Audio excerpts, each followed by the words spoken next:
I just wanted to start with, I've been reading some Leo Tolstoy, who was quite a rascal, and speaking of Russia. And then he became a Christian and did some amazing things, donated his land for some group of Anabaptists to live there. Anyway, he wrote a book, Resurrection, which I've been reading, and he's not talking about divorce and remarriage, but he's talking about just kind of life in general. And he says, so I'm going to speak in the first person, everything seems so clear to me now that I could not stop wondering how it was that everybody did not see it, and that I myself had been so long in perceiving wrongly what was so clearly evident. And that's kind of how it is about divorce and remarriage. When it dawns on you, it's like, why didn't I see that? But until then, you're blind, and you listen to culture, and you listen to pastors, and I've been told, and so has Bill, well, who are you? Did you go to Bible college? No. No, I just actually opened the book.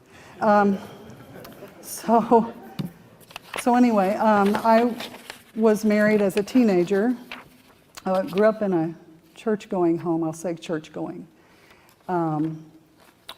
So I attribute the fact that I had a grasp of the Word to that. Though I didn't see Christianity lived out, I did hear the Word.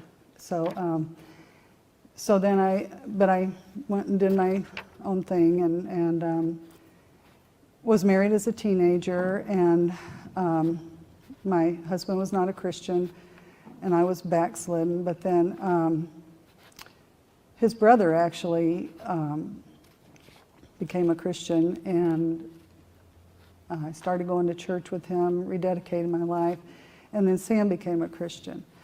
And but because we got married so young, and we were really struggling with a lot of things, we were just immature, and we, as much as teenagers can understand what love is, we loved each other, but I don't think that went very deep. And we were really poor. And you know that money is number one cause of divorce, is financial trouble. And so that was a key factor in our divorce. And we moved from Texas up to Washington State, to the Tri-Cities, for work. And the church we were going to started to fall apart. Leadership was caught in sin, and people just started falling by the wayside, and we started drinking, just like a glass of wine at dinner or whatever. But all these factors, led to our separation and divorce. We had 3 children by then, and I continued the drinking and kind of made a perfection out of that. Which was not good, and fell away from the Lord. And so, and I had gone to school and became a respiratory therapist, and I moved eventually away from the Tri-Cities to about 2.5 hours west. Meanwhile, Sam got hooked up with a woman there in the Tri-Cities that he's still with. And I just lived like the devil for several years, to my shame and to my kids' detriment. But then I started going to a church in Hood River, met Bill, and the way we met was at a singles group. You got to really watch out for those in churches, because they're really just a dating service, I think, a lot of times. And so we became friendly, and it was just a friendship at first for a long time, and then we got married civilly And I had been alone for 9 years, and I'll let him tell his side, but we'd been together for several years, and my middle child, my son, who was a Christian, moved in with us. Meanwhile, I had started reading some things by David Berceau. Anybody familiar with him? Yeah, okay. About the early church, and was just baffled that things look so different in the modern church. But I thought, but this is probably true, you know, and not even about divorce and remarriage, but just about, you know, accumulation of wealth and all these things. And so I started kind of researching that, and Bill, we were both kind of, you know, church discipline, like Jack was talking about, that doesn't look like what we see. And we were in a church in Hood River. And so, and the son, Jacob, he was also reading and listening to tapes by Berceau. And he handed me a tape one day. He was living with us at the time. He had left college to take a year off, came back to live with us to kind of get his head on straight. And one day he just says, Mom, I think maybe you ought to listen to this tape. And it was about what the early church believed about divorce and remarriage. And I did. And then 2 weeks later, like almost to the day, and I was praying and asking the Lord about that, is when Bill came home from work. I was already home. He jumps out of the truck, and I'll let him tell his side, but jumps out, runs in, says, turn on the radio. And in Hood River, we could pick up the Portland radio stations. It was only like an hour away. We could pick up the Christian station. He'd been listening to it in the pickup. Turn it on, it's Joseph Webb. And an interview by him, and which, by the way, he was afterwards, he was scheduled to come back to that radio station, and they nixed it because he told the truth. But anyway, he did get the truth out that day, and we ordered the book and studied it and prayed about it, thought about it, meditated, argued with ourselves for about over a year. And then we finally decided that we had to separate. And it was the hardest thing I've ever done, and I've had some hard things, but that was the hardest. And so I went and told my other two children the truth. I went and talked to my husband, my covenant husband, who, and they were all in different cities at that point, but in Washington State. And he's gotten very materialistic, which he wasn't when we got together, but I had to buy his lunch to get him to talk to me. But that's okay.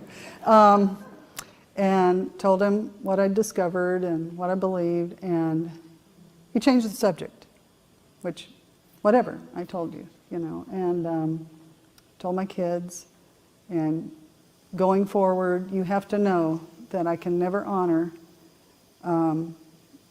any kind of remarriage. And none of the kids were married at that time, but two of them are now. But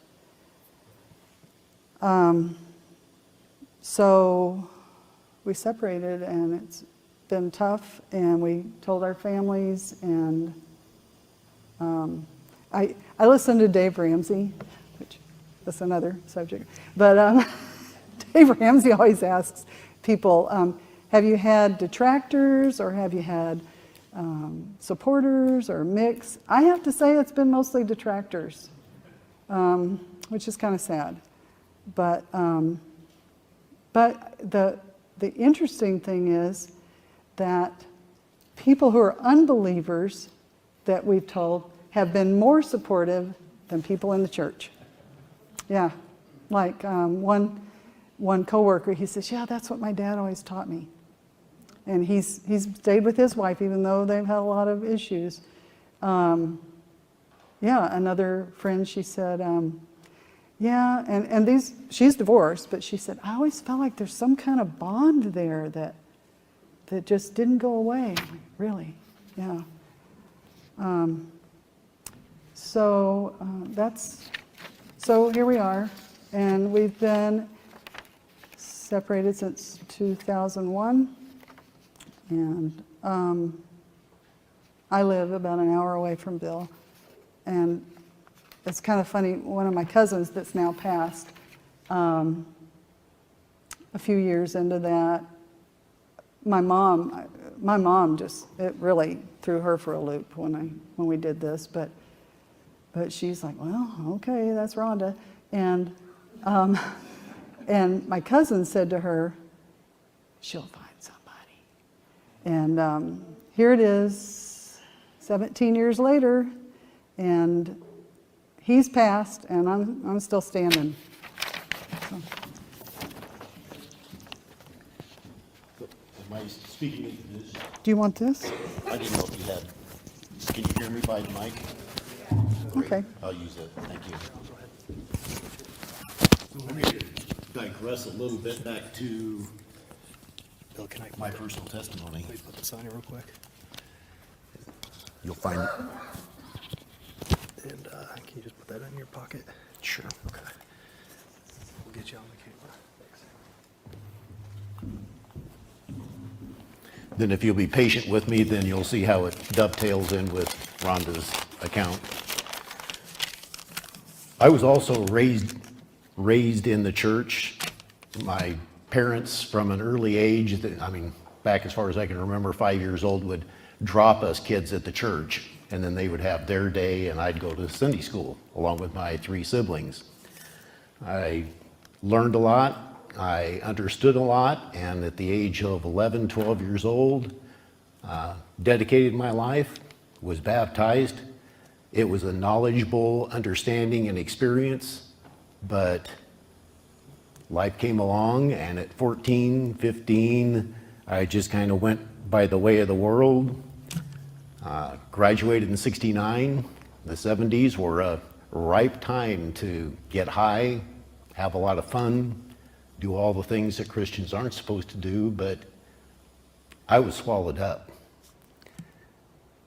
I lived that way.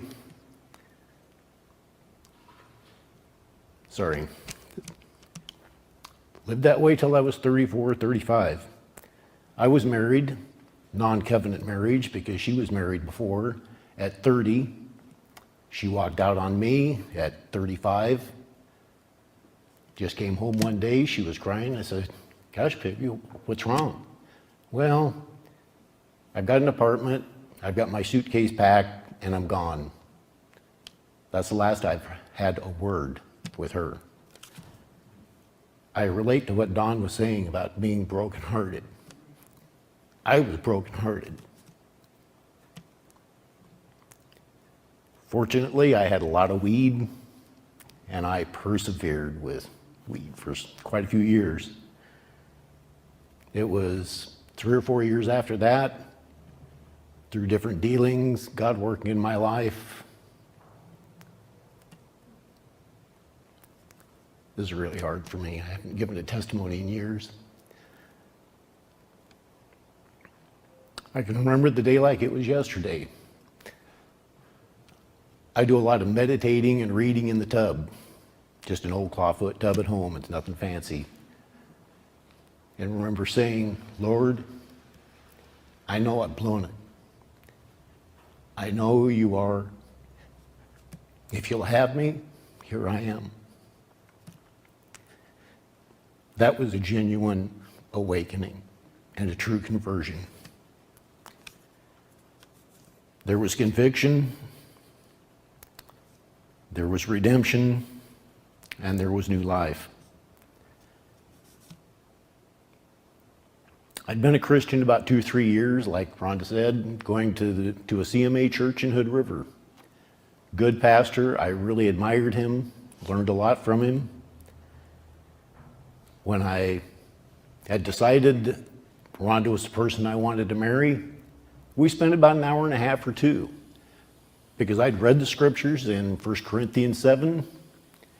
There were questions in my mind. He asked me questions like, now, is your relationship with your first wife really over? And it was like an emotional question, like, is there any possibility, or are there any types of, that thing is dead long ago. Well, how about this? How about that?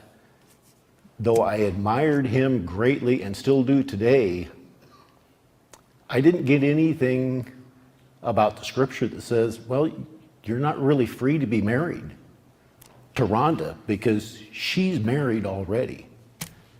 So we got married.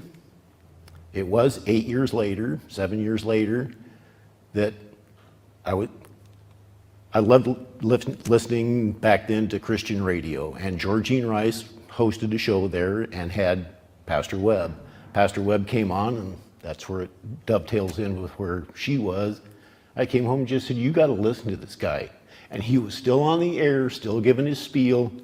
We got his book shortly after, and it sounded right, but it was so contrary to what we'd been told, what we learned.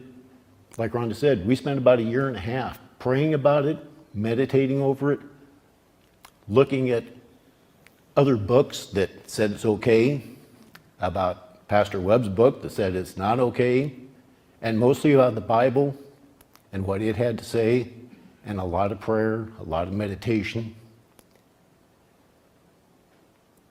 I agree with her. That was the toughest decision we've ever made, or I've ever made.